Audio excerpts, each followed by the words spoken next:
അപ്പം നമ്മൾ ഇതേപോലെ പാറ്റ ഗുളികയൊക്കെ ഉണ്ടെങ്കിൽ വാഷ് ബേസിനിൽ അതേപോലെ സിങ്കിലൊക്കെ ഇട്ട് വെക്കുകയാണെങ്കിൽ അതിനകത്ത് നിന്ന് വരുന്ന ഒരു ബാഡ് സ്മെൽ ഒഴിവാക്കി കിട്ടും. അതേപോലെ അതിനകത്ത് നിന്ന് വരുന്ന ചെറിയ പാറ്റ കുഞ്ഞുങ്ങൾ, പ്രാണികൾ അതെല്ലാം ഒഴിവാക്കി കിട്ടും. നല്ലൊരു സ്മെല്ലായിരിക്കും കേട്ടോ.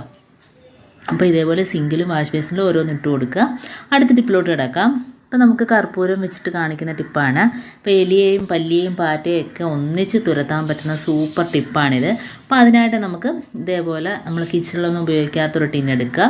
ഇനി നമുക്ക് അതിനകത്തോട്ട് 1-2 കർപ്പൂരം പൊടിച്ചിട്ട് കൊടുക്കാം. അപ്പോൾ കൈ കൊണ്ട് തന്നെ നമുക്ക് പൊടിച്ചിട്ട് കൊടുക്കാവുന്നതേ ഉള്ളൂ. അപ്പോൾ നമുക്ക് ഇതേപോലെ 2 കർപ്പൂരം എടുക്കാം. എന്നിട്ട് കൈ കൊണ്ട് തന്നെ ഒന്ന് പൊടിച്ചിട്ട് കൊടുക്കാം കേട്ടോ. അപ്പോൾ എലിക്ക് സൂപ്പർ സാധനമാണിത്. കാരണം അത് കഴിച്ചിട്ട് പോയാൽ അതിൻ്റെ വയറെല്ലാം കംപ്ലൈൻ്റ് ആവുകയും ചെയ്യും. അതിൻ്റെ വയറൊക്കെ പ്രശ്നമായിട്ട് പിന്നെ എലിയൊന്നും ഈ പരിസരത്തൊന്നും കാണില്ല കേട്ടോ. അതിൻ്റെ പൊത്തിനകത്ത് പോയിരുന്നത് ചത്തോളും. അപ്പോൾ നമുക്കത് ഇതേപോലെ ആദ്യം 2 കർപ്പൂരം പൊടിച്ചെടുക്കാം. ഭയങ്കര ഒരു എഫക്റ്റാണ് കേട്ടോ കർപ്പൂരത്തിന്. ഇനി നമുക്ക് ഇതിനകത്തോട്ട് ചേർക്കേണ്ടുള്ളതെന്ന് വെച്ചാൽ ഗോതമ്പ് പൊടിയാണ്. ഇപ്പം നമ്മുടെ കയ്യിൽ ഏത് പൊടിയാണുള്ളത് അതും ചേർക്കാം. പിന്നെ നമുക്ക് വേണ്ടതെന്ന് വെച്ചാൽ ചന്ദനത്തിരി. അപ്പോൾ ഇതേപോലെ നമുക്ക് ചന്ദനത്തിരി 1-2, ഇപ്പം ഞാൻ എല്ലാത്തിനെയും ക്വാണ്ടിറ്റി കുറച്ചാണ് എടുക്കുന്നത്. കാരണം നമുക്ക് എലിശല്യമൊന്നും ഇല്ല, എന്നാൽ ഇതിട്ട് നമുക്ക് ഒരുപാട് റിസൾട്ട് കിട്ടിയതാണ്. കാരണം അതാണ് നിങ്ങളുമായിട്ട് ഷെയർ ചെയ്യുന്നത്. ഇതിപ്പോൾ ഞങ്ങൾക്ക് വളരെ എലിശല്യവും അതേപോലെ പല്ലിപ്പാറ്റയൊക്കെ കുറവുണ്ട്. ഇതേപോലെ ഓരോ ടിപ്പൊക്കെ എടുത്ത് ചെയ്തതിന് ശേഷം അപ്പോൾ നിങ്ങൾക്ക് അതുമായിട്ട് ഷെയർ ചെയ്യുകയാണ്. അപ്പോൾ ചെയ്ത് നോക്കുക. ഇതേപോലെ ചന്ദനത്തിരി ഫുള്ളായിട്ട് അതിൻ്റെ മരുന്ന് അതിനകത്തോട്ട് പൊടിച്ചിട്ട് കൊടുത്തിട്ടുണ്ട്. ഇനി നമുക്ക് അതിനകത്തോട്ട് ഗോതമ്പ് പൊടി ഇട്ട് കൊടുക്കാം.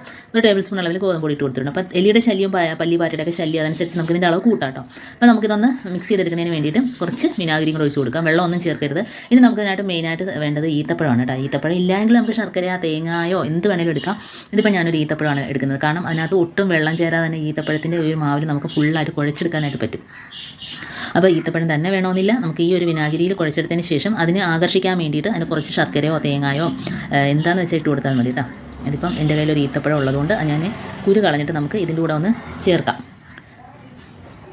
അപ്പോൾ ഈ ഒരു മണം ഭയങ്കരമായിട്ട് അതിന് ഇഷ്ടപ്പെടുവേ. അപ്പോൾ നമ്മൾ വെച്ച് കൊടുക്കുന്നത് വേസ്റ്റ് ആക്കാതെ ഫുള്ളായിട്ട് കഴിച്ചിട്ട് പോകും. അതുപോലെ നമ്മളിത് ഉരുട്ടിയെടുക്കുമ്പോഴത്തേനും കണ്ടോ നല്ല ഒരു സോഫ്റ്റായിട്ട് അത് ഫുള്ള് മാവ് അതിനകത്തോട്ട് ചേർന്ന് കിട്ടും. അതിനകത്തൊട്ടും വെള്ളം ചേർക്കാതെ നമുക്ക് കുഴച്ചെടുക്കാനായിട്ട് പറ്റും. ഈത്തപ്പഴം വേണ്ട, അത് ഇഷ്ടപ്പെട്ടത് കഴിക്കുകയും ചെയ്യും കേട്ടോ.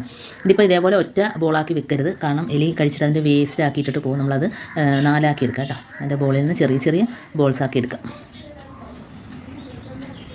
അപ്പം ഇതുപോലെ ചെയ്യാത്തവരൊക്കെ ഒന്ന് ചെയ്ത് നോക്കാം. സൂപ്പർ ടിപ്പാണ്. കാരണം അതിനകത്ത് കർപ്പൂരം ഉണ്ട്. അതേപോലെ തന്നെ ചന്ദനത്തിരിയുടെ ആ ഒരു മരുന്ന് ഫുൾ അതിനകത്ത് ചേരുന്നുണ്ട്. പിന്നെ വിനാഗിരി ചേരുന്നുണ്ട്. പിന്നെ നമ്മൾ അതിനെ ആകർഷിക്കാൻ വേണ്ടിയിട്ട് ഈത്തപ്പഴം വെച്ച് കൊടുക്കുന്നത്. ഈത്തപ്പഴം ഇല്ലെങ്കിൽ ഞാൻ നേരത്തെ പറഞ്ഞ കണക്ക് ശർക്കരയോ തേങ്ങയോ എന്താണെങ്കിലും മതി. ആ ഒരു മണം അടിച്ചിട്ട് അതും കഴിച്ചോളൂ കേട്ടോ. അപ്പോൾ ഇതേപോലെ നമുക്ക് പൊത്തിനകത്തൊക്കെ ഓരോന്നും ഇട്ട് കൊടുത്താൽ മതി. അകത്ത് വേണേലും ഒരെണ്ണം ഇട്ട് കൊടുക്കുന്നത് നല്ലതാണ്.